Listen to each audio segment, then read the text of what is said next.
Our Earth presents ever-changing environmental challenges. Climate change is affecting our water and air.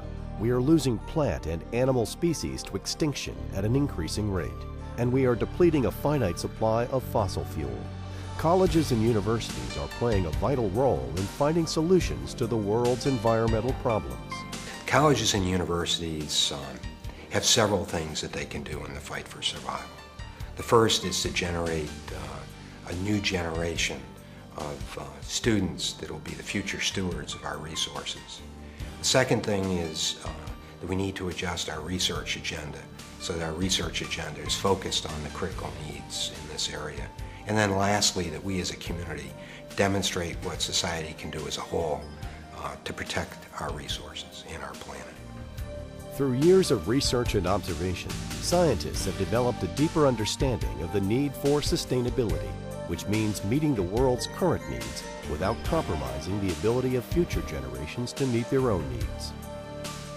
It's extremely important that colleges and universities teach the concepts of sustainability to their students so that they become the stewards of the future, whether they're business people, whether they're academicians, whether they're just solid citizens. They understand the balance between sustainability, climate change, and the use of renewable energy.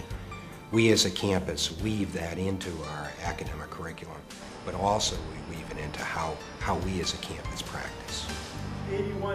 As colleges and universities educate and train undergraduate and graduate students to be the next generation of environmental leaders, the design and implementation of sustainable systems and communities will be of paramount importance.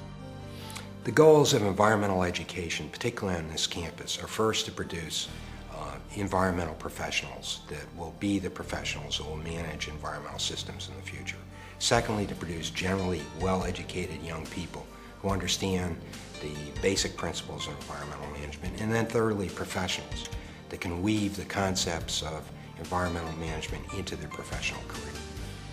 Exciting research to improve the environment is underway at the State University of New York's College of Environmental Science and Forestry in Syracuse. One example is PhD candidate Jacob Goodrich, who is researching nanocrystals to make plastic stronger, yet biodegradable. We're extracting these nanocrystals of cellulose from bio-based feedstocks. And with these nanocrystals, what we want to do is make composite materials stronger with them.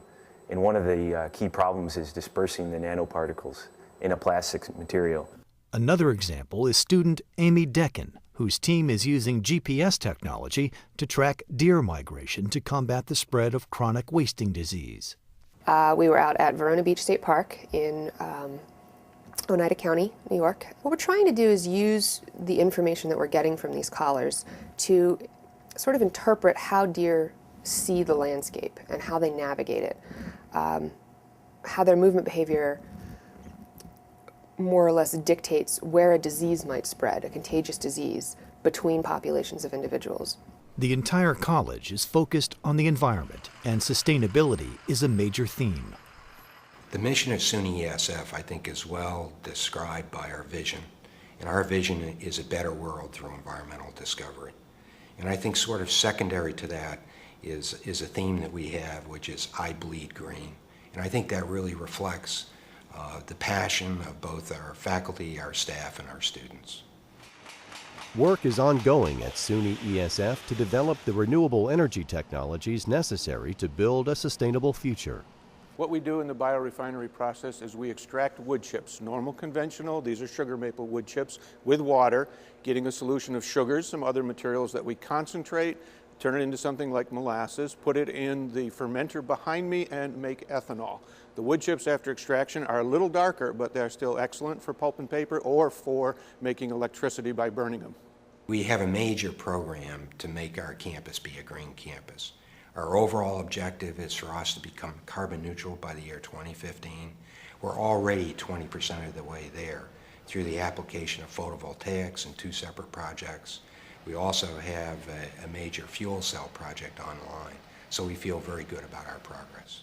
ESF has teamed up with more than 20 organizations to facilitate the commercialization of shrub willow crops and other biomass to make ethanol and a variety of other bioproducts. Honeywell wants to put a cover on our Salve settling basins, and we also want to see the property get back into productive use. So we've partnered with ESF. What they've done is they've come out with the shrub willows. They've planted the shrub willows. After 3 years, they can be harvested as a renewable energy source, and they're also a great habitat for birds and animals. Founded in 1911 as the New York State College of Forestry at Syracuse University, SUNY ESF has always been a public institution closely associated with a private university. This special partnership expands the opportunities for students and faculty at both schools to collaborate in research projects and other activities. As a forest engineering student, I take a good chunk of my classes at SU. It's a great way to meet new people. The ESF-SU relationship really adds the benefits of a small university and a large university. You get the close-knit community of a small university with the focused, in-depth classes, small class size, whereas SU, you get the benefits of a sort of more diverse student population, more ideas and thoughts and opinions. Also, a wider range of activities and a wider range of classes. The relationship with Syracuse University, I think, is both sustaining and very enduring. It had been suggested to me that this is one of the most comprehensive and interesting partnerships between a public and private college and university. We share all kinds of resources, physical resources, educational resources, and also our passion to try and make both institutions be as green as possible. SUNY ESF scientists are at the forefront in developing new technologies for a sustainable future, including ways to commercialize cellulosic ethanol production, develop new consumer products from renewable sources, and increase the use of green construction technologies and ecological monitoring techniques. Some of the important research that we're doing here at ESF is to help society move off a petroleum carbon base into a renewable carbon base. And in that regard, we're using biomass to help us produce cellulosic ethanol, producing biopolymers, producing new composite materials, and platform chemicals that are very necessary for society. SUNY ESF is training students to assist with foreseeing, understanding, and managing complex environmental challenges. By strategically applying sound science, technology, and design, SUNY ESF will continue to prepare tomorrow's leaders to deal with a diverse set of environmental challenges. For more information about SUNY ESF, visit esf.edu.